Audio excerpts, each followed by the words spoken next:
We're now 26 minutes 35 seconds into the flight of the Delta II with Gravity Probe B. And with us here in the Mission Director Center is Brad Parkinson, the co-principal investigator for Stanford University and the Gravity Probe B spacecraft. He's been working with Dr. Everett over a number of years. How long have you been working with Dr. Everett? I was just thinking about that. It's been 22 Oh, years. goodness. And I'm a relatively new guy. How do you feel about things at this point? Well, I don't know if you know my background, but I have been launch commander on previous space launches. But I must say I was more exhilarated by this one than anything I've done before. I think it's because it was a culmination of such an enormous effort by so many people. At 22 years, I was a new guy. Francis, of course, has been around for eons and has shown that persistence. But I think this whole launch is a tribute to both the old and the new, the people who have helped us get the vehicle up. And I was particularly gratified to hear that we have a solid signal from our spacecraft. Now, how are they getting that signal? That signal actually is relayed up to the TDRS, the NASA satellite, and then down to the ground and into our operations center, which is located at Stanford University. And I must also say those people are really rehearsed. They've been over and over and over anomalies and all sorts of problems, and hopefully we're not going to have any of those, but they're ready for those if they were to happen as well. And what have they seen during the flight that leads them to believe so far everything looks good?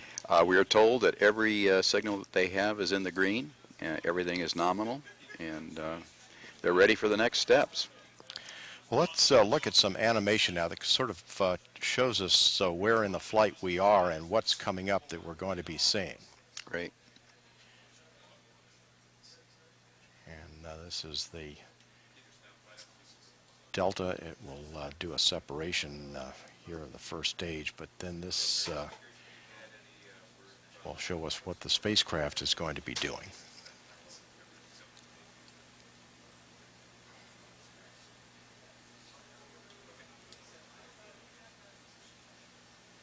Now, what's happening at this point? The spacecraft is getting reoriented to the nominal pointing direction towards our guide star, a very critical maneuver, and it is also slowly being spun up, and that makes the spacecraft stable. It is in essence acting as a large gyroscope itself. It's very important to have a handoff that is very close to the right pointing direction, and in part the reason for that is that we are capturing the outgassing from the helium and using it in these micro thrusters, which have as much a 50th the pressure that you have as you breathe out. I call them 2% of a breath kind of thrusters. And those are the thrusters that we will use to reorient the spacecraft as well as to trim it into its final orbit. After we get the second burn, which the animation has just shown, we're close to our final orbit. But the final orbit, interestingly, has to be on the average within 100 meters of the North Pole.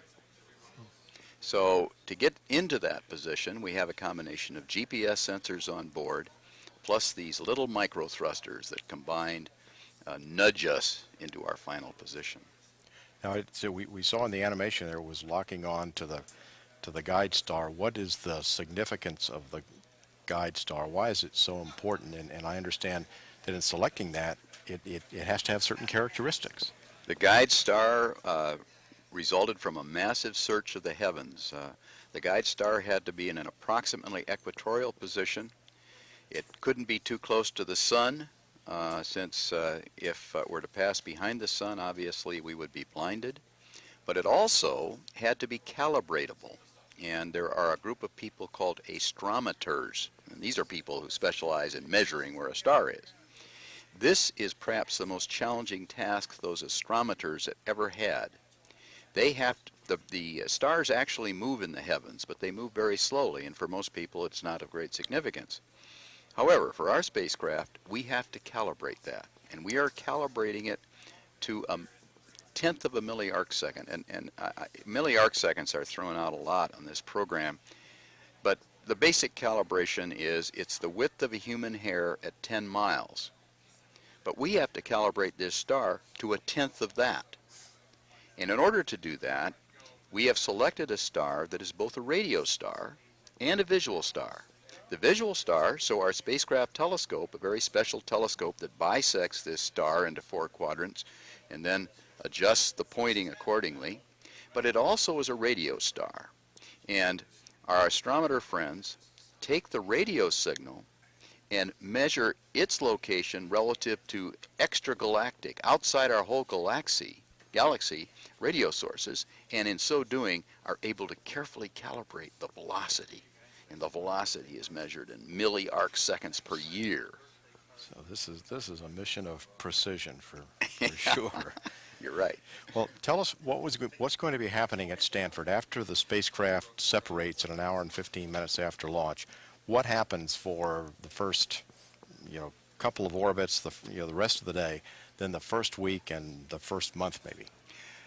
Good question. The first thing that happens is a checkout of the health of all black boxes aboard, all signals. We compare them to nominal. We check to make certain that there are no anomalies.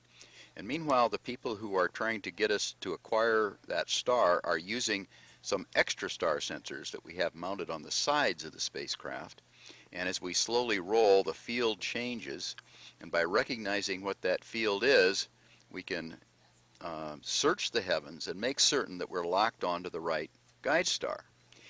Having been locked onto the right guide star, we will then modulate the spin, that is to say, change the roll. Now, the rolls we're talking about are typically 1 revolution per minute. So anytime you see a simulation where the thing is sort of going around at rapid speed, that's an exaggeration just to make the point of what we're trying to do.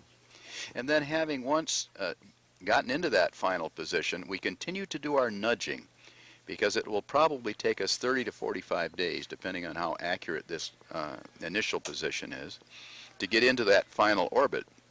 But at the same time, we're starting the process of spinning up the gyros, and we spin each one up individually. You recall these are all housed down here at 1.8 degrees Kelvin. They're very cold. And we spin them up using a tiny jet of helium. Helium is the only thing that is not solid at 1.8 degrees. As a matter of fact, it's kind of syrupy at these temperatures. We use that to spin this up, and we spin it up to about 10,000 RPM, which is about twice the rotational speed of a car engine, a race car engine perhaps. And having done that, we then go on and do it to the next gyro and the next gyro and the next gyro until we have all 4 gyros spun up, and then we have a terrible problem. We have introduced helium into an area where we don't want any molecules of anything to be. So then we go through a process of pumping it down, among which we do something called a bakeout. Now, when you're near absolute zero, a bakeout has a whole different meaning. Instead of going from 1.8 degrees, we bake it out by moving up to 8 degrees above absolute zero. And then we pump like crazy and then drop the temperature back down, and in so doing, we eliminate virtually every molecule of helium that's in there, and the resulting vacuum is much harder than the vacuum of the space that we're in. So once that's occurred, then you're beginning to look for the data that you're really trying to get. We're getting close. The next step is a series of calibration runs we do before we actually take the data. We actually deliberately change some of the parameters, put little accelerations on the gyros in order to be certain that all of our understandings of those gyro behaviors is accurate. And then we finally start, about 2 months after the mission begins, we finally start to actually take the data. And then, as I understand it, you have to do those calibrations again later. Exactly.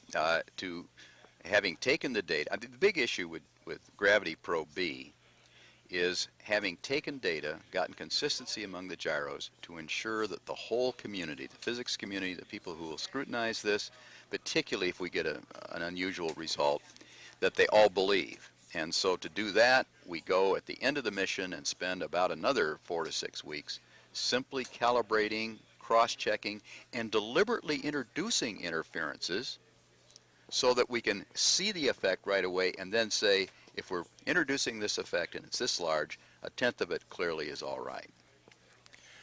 Well, Brad, congratulations so far. We're about halfway through what we're really hoping to achieve today, and that's getting the spacecraft exactly on the right orbit. And we certainly appear from the data have gotten it where it's supposed to be up to this point, and it's good to hear that the spacecraft data is also looking good.